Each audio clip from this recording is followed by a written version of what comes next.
Myanmar में शुक्रवार रात भूकंप के झटकों ने लोगों को फिर डरा दिया है। रिक्टर स्केल पर इसकी तीव्रता 4 मापी गई है। भूकंप स्थानीय समय अनुसार 12:30 बजे के आसपास महसूस किया गया। इसकी पुष्टि नेशनल सेंटर फॉर सिस्मोलॉजी ने की है। जानकारी के मुताबिक भूकंप का केंद्र म्यांमार के अंदर ही रहा और ये धरती की सतह से लगभग 10 किलोमीटर की गहराई में उत्पन्न हुआ है। हालांकि अब तक किसी के जान माल के नुकसान की खबर सामने नहीं आई है, लेकिन लोगों में डर का माहौल जरूर देखा गया है। भूकंप आते ही लोग अपने घरों से बाहर निकल आए। कुछ इलाकों में हल्के कंपन के साथ लोगों को असुविधा हुई। खासकर ऊंची इमारतों में रहने वाले लोगों ने कंपन को साफ तौर पर महसूस किया है। विशेषज्ञों के मुताबिक म्यांमार एक भूकंप संवेदनशील क्षेत्र है, जहां भारतीय और यूरेशियन टेक्टोनिक प्लेटें एक दूसरे से टकराती हैं। इस कारण यहां समय समय पर हल्के से मध्यम तीव्रता वाले भूकंप आते रहते हैं।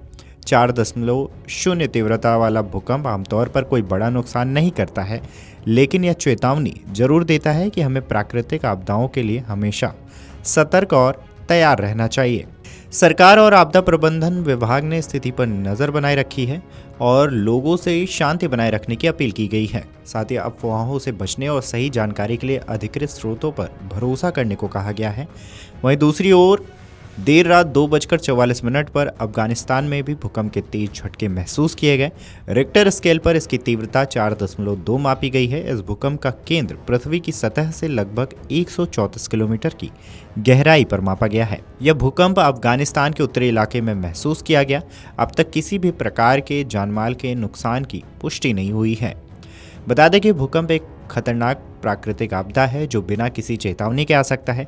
ऐसे में अगर हमें पहले से इसकी तैयारी हो तो जानमाल के नुकसान को काफ़ी हद तक रोका जा सकता है। अगर आप घर के अंदर हैं तो क्या कर सकते हैं? तो आपको सबसे पहले शांति बनाए रखना है, घबराना नहीं है। टेबल, बेड या किसी मजबूत फर्नीचर के नीचे छिपना है। अपने सिर और गर्दन को तकिए, किताब और हाथों से ढकना है। दरवाजों, खिड़कियों और शीशों से दूर रहना है। लिफ्ट का इस्तेमाल इस दौरान बिल्कुल नहीं करना है। अगर आप बाहर हैं तो क्या करें? खुले मैदान में आप चले जाएं। पेड़ों, इमारतों, बिजली के खंभों से दूरी बनाए रखें। पुल, फ्लाईओवर और ओवरहेड तारों से दूरी बनाए रखें। अगर आप वाहन चला रहे हैं तो गाड़ी रोककर उसमें ही सुरक्षित रहें। बता दें कि इससे पहले मार्च की शुरुआत में म्यांमार में 7.7 और 6.4 तीव्रता के भूकंप आए थे, जिससे व्यापक क्षति हुई थी और हजारों लोगों की जान गई थी। विश्व स्वास्थ्य संगठन यानी कि WHO दक्षिण पूर्व एशिया के मुताबिक इस क्षेत्र में तपेदिक यानी कि टीबी, HIV और वेक्टर और वायरल संक्रमण सहित तेजी से बढ़ते स्वास्थ्य खतरों की एक श्रृंखला का सामना करने की उम्मीद है। भूकंप प्रभावित क्षेत्रों में विस्थापित हुए हजारों लोगों के लिए जल जनित बीमारियों से निपटने के लिए ऑपरेशन ब्रह्मा, आपदा के बाद म्यांमार के लिए भारत की समर्पित मानवीय सहायता सामने आई थी। इस पहल के तहत भारत ने यागून क्षेत्र में प्रवासी भारतीयों को भी सहायता प्रदान की थी। वीडियो डेस्क अमरउजाला.com। अगर आप ये वीडियो YouTube पर देख रहे हैं तो हमारे चैनल को सब्सक्राइब कर बेल आइकन दबाएं और Facebook पर देख रहे हैं तो हमारे पेज को लाइक करें।